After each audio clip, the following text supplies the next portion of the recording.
I feel like I've been accepted into a very special, private world.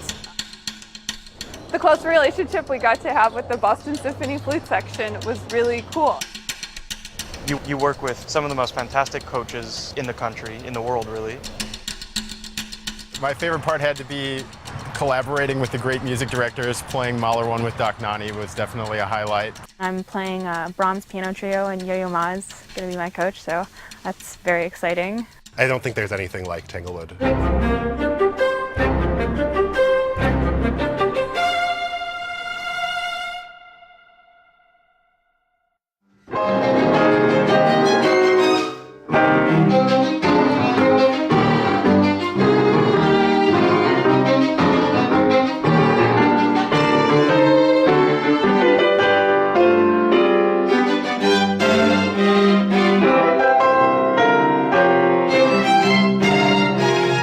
This summer I'm playing the Brahms C minor Piano Trio, and Yo-Yo Ma is my coach. How you doing? So you did what, third and fourth movements, or did you go through the first two, or? Well, we didn't think we were even gonna get through them, but it actually became so efficient that we did. We did all of them. Getting You through did? all of them, yeah. Cool. We did the first, second, third rehearsal. Oh, I'm so excited. That means maybe today we get a chance to kind of do a little. Yes. Okay, great. And he's so much enthusiasm for the music, and he had like very high expectations, I think, for our group. Oh, what about the thing of the placement of notes going up and down, the sort of verticality of that stuff? Did you try that? Bottom and up? Yeah. Yeah. Does that work? Does that seem like a, is there a consistency to that you feel? I think we could be more consistent, but Yeah, we have talked about the spots. I felt a little bit intimidated, I think, going in, but he's so nice and he's so ingratiating. I think in the third movement, at least for me, is a lot of this thinking about like my function as bass versus Right. and the kind of allowing the bass sound to not be too little and generous enough. There were certain technical things that he talked about that I had never really thought of before that I think come from a lot of performing. And did you try making sure that the last note before silence is louder than the penultimate note? Yeah. So that it's like, you end and the piano comes in and kind of, good, that's great.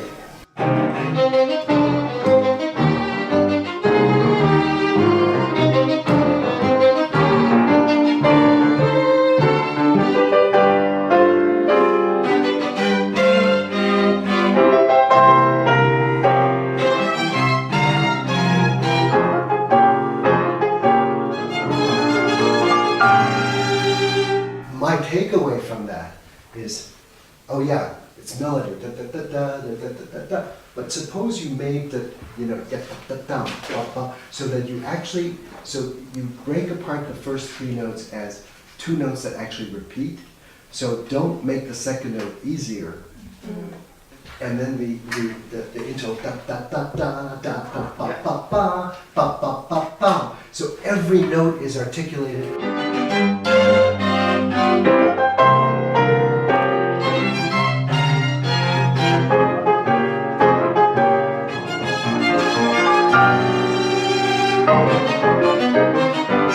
Da da da da da bum, right?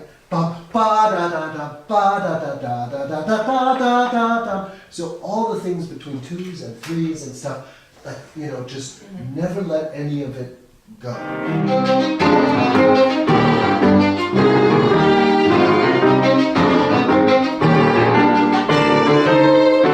So anything that sounds like melody, make it rhythmic. Anything that sounds like harmonic, make it rhythmic. Anything that sounds rhythmic, make it melodic. So contradict all the traditional roles that any one of you may have.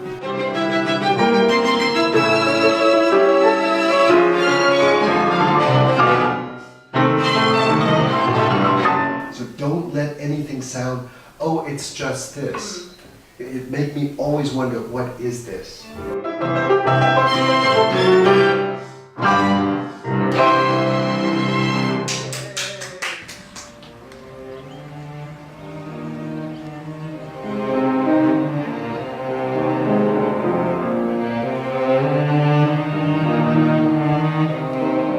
We also got to work with Emanuel Ax. He was wonderful. Now, I don't know if he's done this before, but for the students, it's fabulous. It's not just getting a great musician talking to them about the music, it's getting a great musician who has a different perspective.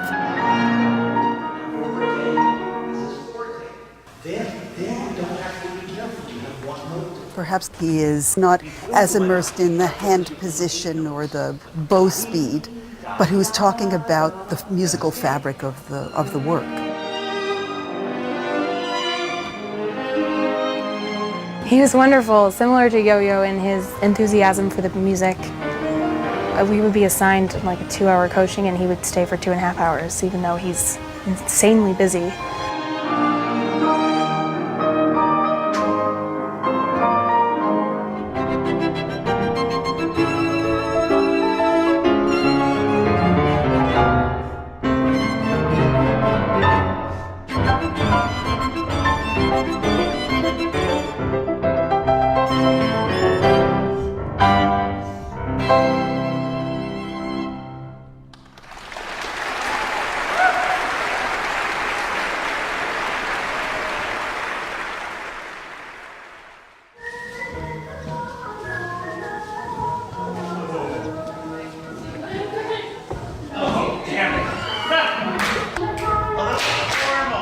This summer, we had 2 movement classes with Mark.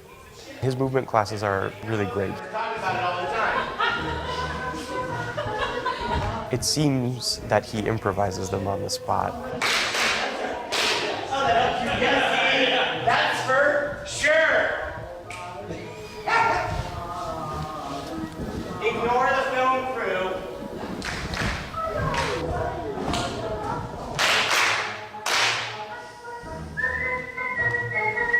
When you're in touch with your body, when you're moving authentically, your singing improves. It aligns you and it gets you aware of different parts of your body and different resonators that you wouldn't be aware of if you weren't, consciously moving about. So for our singing, it's very important.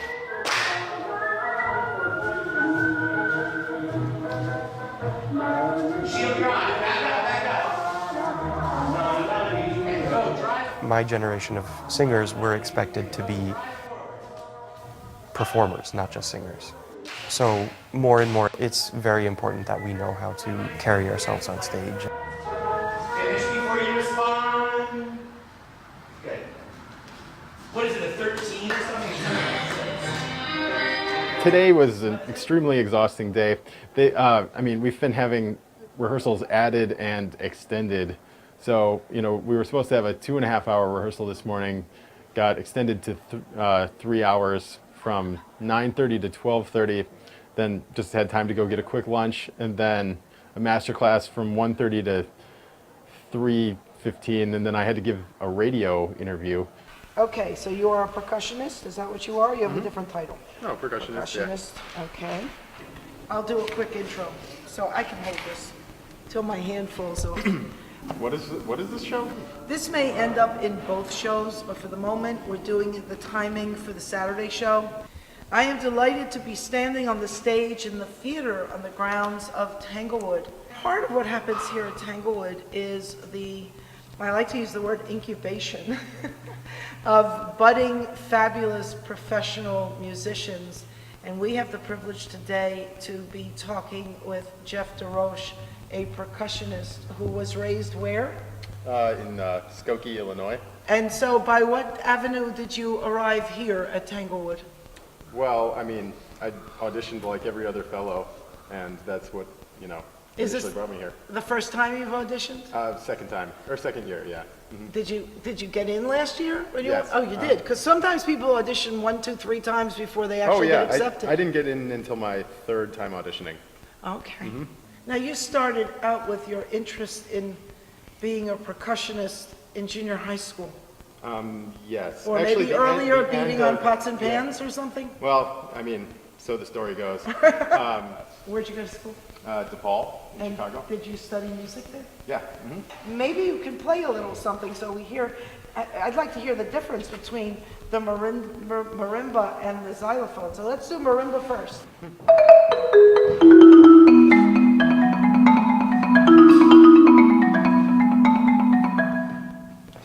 Maybe this is the beginning of the bigger audition for the folks at the top with the BSO chain?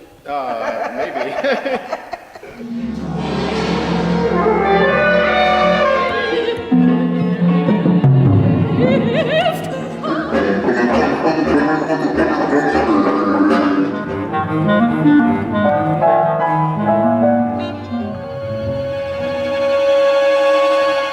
The Festival of Contemporary Music is a time to celebrate the music of our own time.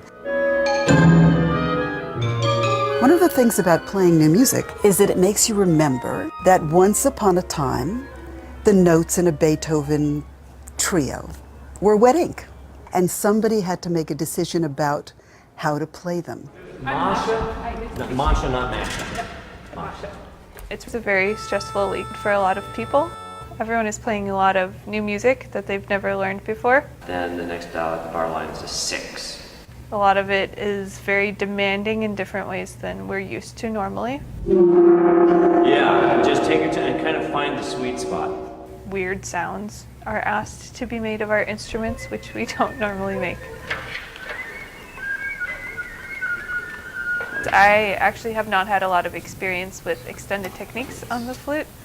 Bar 1. So it's a good opportunity for me to kind of get outside my comfort zone. Everything about this piece is fuzzy at the edges. There's also some playing techniques that aren't very well defined yet. In the Scheuer, I am playing the flute, a wine glass tuned to B flat, which I have gotten perfectly tuned every single rehearsal, and a plastic horn. So if this was union gig, I'd be getting quadrupling.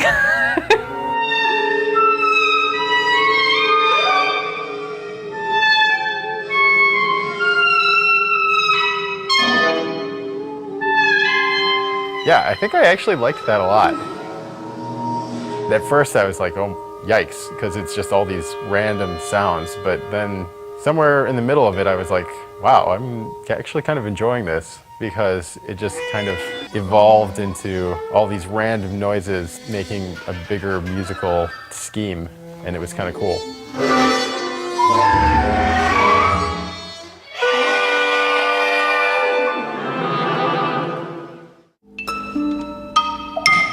There's not that many opportunities to have a few days worth of concerts of extremely contemporary music. It's pretty rare.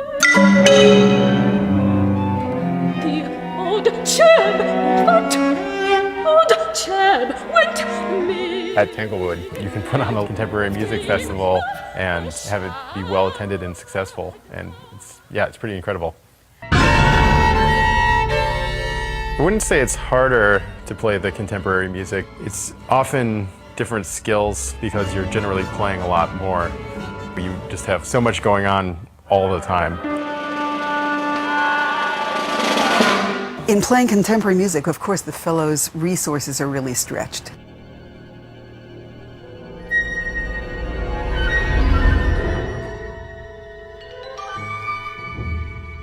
Technically, it's often extremely difficult. There can be challenges rhythmically.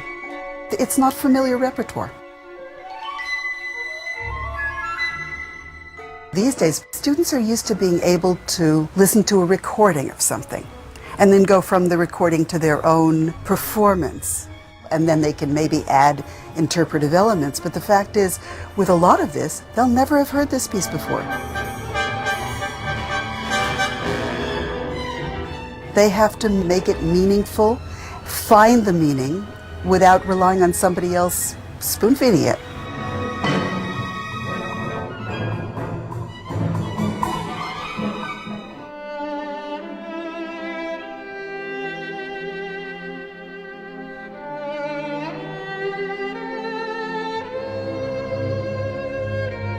When you think of how much fabulous music's been already written, and the fact that you can still do this, that there's something new to say, is kind of thrilling.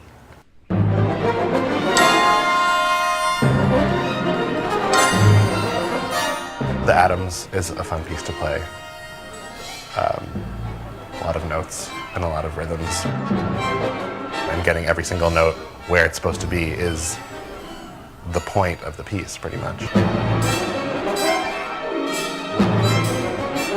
I think contemporary music, it's a slightly different skill set. It takes a certain amount of new energy and concentration.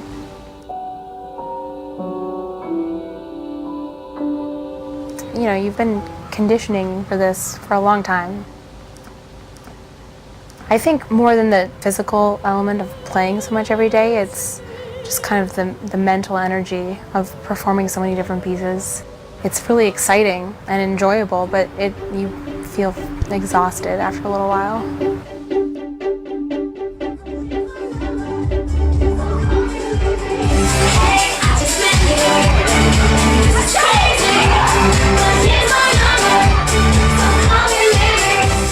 STM was a very stressful week for them, and they have a little more steam to let off than usual, I think, at the end of it.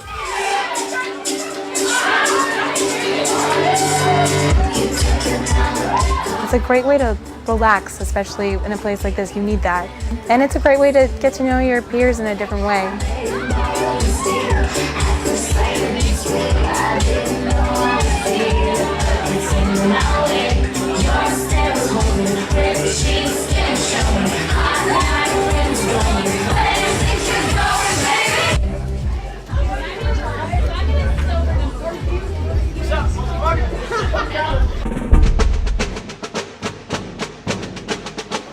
Last weekend, I noticed I had a tickle in my throat and was hoping it was just a little cold, but unfortunately it has blossomed into a full sinus and throat cold. Does the dog know you're sick? The dog doesn't know I'm sick.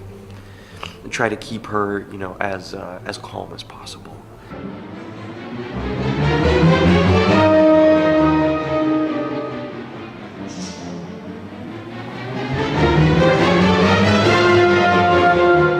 I realize I probably should have just gone to culinary school, as it's clearly a mistake that I'm here. Cheers.